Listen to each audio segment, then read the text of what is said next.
So what's up guys, good morning sa inyo guys. Nandito tayo ngayon sa school, Sabado ngayon. So walang pasok. So libre ako maglaro nung aking airsoft kasi walang mga bata. So guys, kung nakikita nyo yung target ko, ayun o.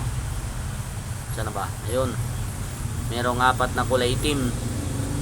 So ang layo niyan dito guys, sa tinatayong ko is approximately 23 feet or 7 meters. So susubukan kong patamaan yan guys, kung kaya kong patamaan yan sa aking airsoft. So guys, samahan nyo ko, no? Magta-target tayo uli ngayon. Yun yung pinaka ano ko guys stress reliever.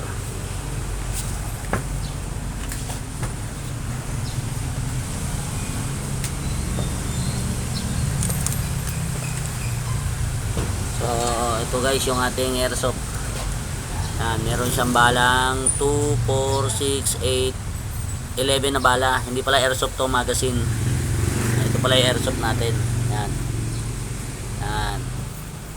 M92.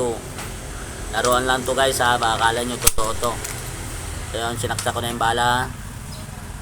Kaya nang dati, always trigger finger out. Laging nasa labas yung daliri. Yung airsoft, kahit hindi siya tunay na baril, kailangan ituring natin siyang tunay na baril. Kasi isang pagkakamali, mapindot mo ng konti yung trigger, puputok yan. So tara guys, samahan nyo ako mag target tayo. So pag hindi ako nakikita, madilim, dumidilim yung ating video, pero okay lang, makikita, lalapitan natin mamaya pagka bumagsak yung mga target natin.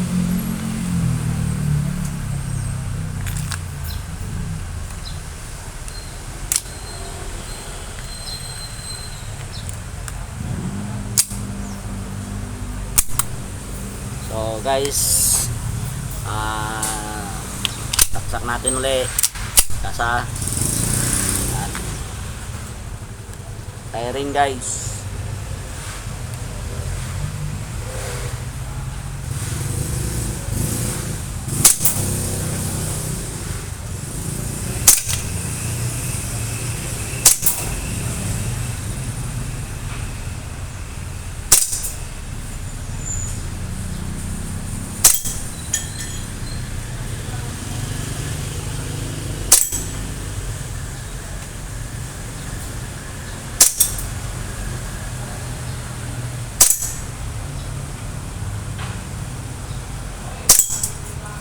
Ayun guys, tapol natin lahat guys.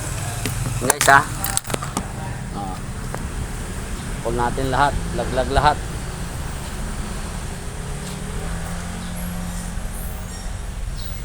Ayan yung mga target natin guys. Ayan, laglag lahat. So isa tumalsik. So ayan yung ibabaw guys.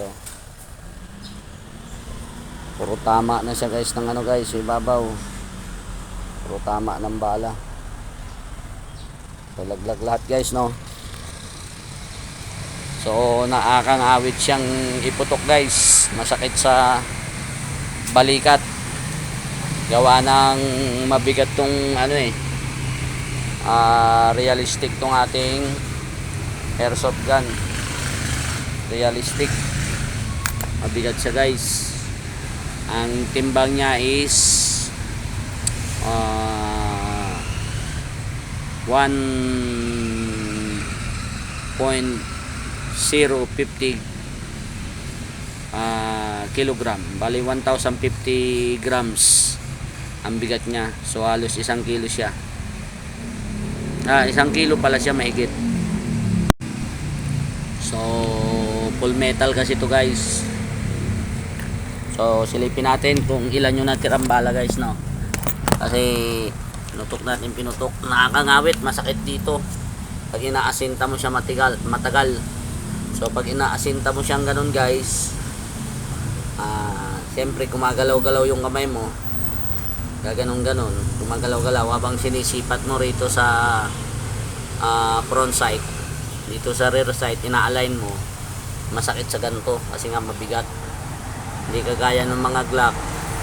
Yung mga Glock guys, hindi siya full metal. Metal nun yung slide lang. So kung sa mga practical shooting, kailangan ang gagamitin mong unit siguro yung Glock kasi magaan siya, pambigat. So may natira tayong isang bala guys, tapos merong isa dyan sa chamber.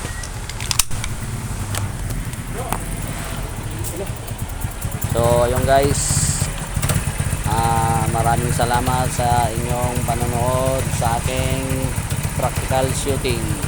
Hanggang dito na lang. God bless us all guys. Thank you.